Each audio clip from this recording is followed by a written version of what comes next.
আসসালামু আলাইকুম রহমতুল্লাহি ওয়া বারাকাতুহু। দেশ এবং দেশের বাইরে থেকে এই মুহূর্তে যারা দেখছেন সকলকে জানাই মাশরুল এগ্রো ফার্মের পক্ষ থেকে আন্তরিক শুভেচ্ছা এবং অভিনন্দন। তো আমাদের মুরগিটাকে আসলে সুন্দর সুস্থ রাখার জন্য যে পদক্ষেপগুলো আমরা গ্রহণ করে থাকি তার মধ্যে আজকে একটি ঔষধ আমি ব্যবহার করব, সেইটা হচ্ছে অন্যতম। তো আশা করি যদি আপনারা এই ভিডিওটা দেখেন তাহলে বুঝতে পারবেন যে এই মেডিসিনটার কতটা কার্যকারী, বিশেষ করে যারা আপনারা ব্রয়লার মুরগি লালন পালন করেন তাদের জন্য সবথেকে আজকে একটা হেল্পফুল ভিডিও হতে চলেছে। আমার মুরগিটার বয়স আজকে হচ্ছে 12 দিন, আর এই 12 দিন বয়সে আসলে আমি যে সকল ঔষধগুলো ব্যবহার করি তার ভিতরে আজকে হচ্ছে আপনার আমাশার একটা ডোজ করাবো। এবং এই যে আমাশার ডোজটা এইটা কিন্তু ব্রয়লার মুরগির জন্য অত্যন্ত গুরুত্বপূর্ণ, ঠিক আছে। তো আজকে যেহেতু আমার মুরগিটার বয়স 12 দিন, যে যে ঔষধ দিতে হয় এবং কিভাবে ডোজ করতে হয় সেইটা আপনাদের সাথে একটু শেয়ার করে নিব। দেখেন এইখানে আছে কক্সিঅফ। হ্যাঁ, এই কক্সিঅফ ঔষধটা হচ্ছে মূলত আপনার খামারে যদি মুরগিগুলোর আমাশা প্রকোপ দেখা দিক বা না দিক, ঠিক আছে, একটা ডোজ কমপ্লিট করানোর জন্য এই কক্সিঅফ এইখানে আছে 2+ এবং রেনামাইসিন, আপনারা সকলে চিনেন। এই তিনটে ঔষধ দিয়ে আমরা 3 দিন থেকে 4 দিন পর্যন্ত একটা ডোজ করাবো।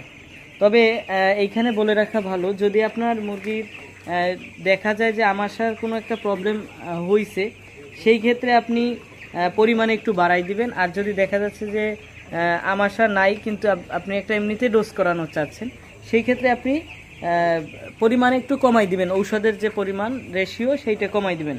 এখন কক্সিঅফ আপনি কিভাবে ব্যবহার করতে পারেন, আমি যেভাবে ব্যবহার করি এইটা হচ্ছে আমি রাতের পানিতে ব্যবহার করে থাকি। কক্সিঅফ যে ঔষধটা আছে সেইটা পোলট্রির জন্য এখানে বিধিবিধান লেখা আছে, তারপর আমি একটু বলে দেই যে যদি প্রতিরোধ এমনি চিকিৎসা ক্ষেত্রে হচ্ছে আপনি প্রতি লিটারে 1 লিটারে 1 গ্রাম পাউডার পানির সাথে মিশিয়ে 5 থেকে 7 দিন খাওয়াবেন। আর যদি এমনিতে আপনি দেখা যাচ্ছে যে একটা আমাশার ডোজ করাবেন, সেই ক্ষেত্রে হচ্ছে আপনি 1 গ্রাম প্রতি 2 লিটার পানিতে ব্যবহার করবেন। এইটাও ওই একই, আপনি এটা হচ্ছে আপনার ml, এই যে দেখেন 1 ml পোলট্রির জন্য 1 ml 2 বা আপনার 4 লিটার পানিতে ড্রিঙ্কিং ওয়াটারে আপনি দিতে পারবেন। এইটা হচ্ছে 3 থেকে 5 দিন। কিন্তু এইখানে আমরা সবসময় করি কি 1 ml 2 লিটার পানিতে দিয়ে থাকি। এবং যে সিপ্রোসিন ঔষধটা আছে আমার হাতে নাই, এমনিতে আছে ধরার সমস্যার কারণে, সকলেই চেনেন সিপ্রোসিন ঔষধটা।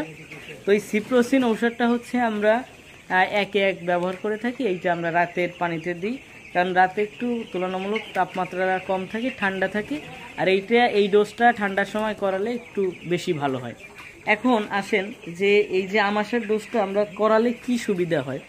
দেখা যাচ্ছে অনেকে মুরগিটা লালন পালন করেন কিন্তু সেই তুলনায় ওয়েট আসে না। হ্যাঁ, ওয়েট আসে না, তার কারণ হচ্ছে যদি মুরগির আমাশা থাকে সেই ক্ষেত্রে আপনার মুরগিটার সেইভাবে আশানুরূপ আপনারা ওয়েটটা পাবেন না, ঠিক আছে।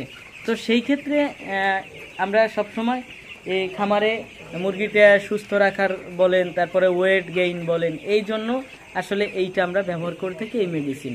আজকে আপনাদের সাথে শেয়ার করলাম। তো আশা করি আপনারা যারা আমার সাথে এই পর্যন্ত আছেন তারাও এইভাবে লালন পালন করবেন, ইনশাল্লাহ ভালো একটা রেজাল্ট আপনারা পাবেন।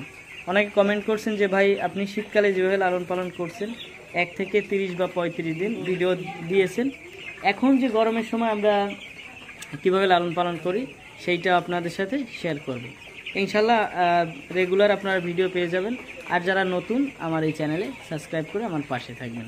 তো এই ছিল। আরেকটা বিষয় হচ্ছে দেখেন, এদিকে একটু দেখাও যে আমার এই 12 দিনে কিন্তু আলহামদুলিল্লাহ বাচ্চার ওয়েট বলেন এবং একটু নিচে থেকে দেখো, এবং ওয়েটটা আমি দিয়ে দেখাবো আর 2-1 দিন পরে। এবং দেখেন এখনও কিন্তু দুষ্টপুষ্ট অনেকটা, হ্যাঁ আল্লাহর রহমতে, আর সব মুরগিগুলো সুন্দর অ্যাক্টিভ আছে। তো এইটাই ছিল আসলে আজকের আমাদের ভিডিও। তো আশা করি ভালো থাকবেন, সুস্থ থাকবেন, দেখা হচ্ছে অন্য একটা ভিডিওতে। আল্লাহ হাফেজ।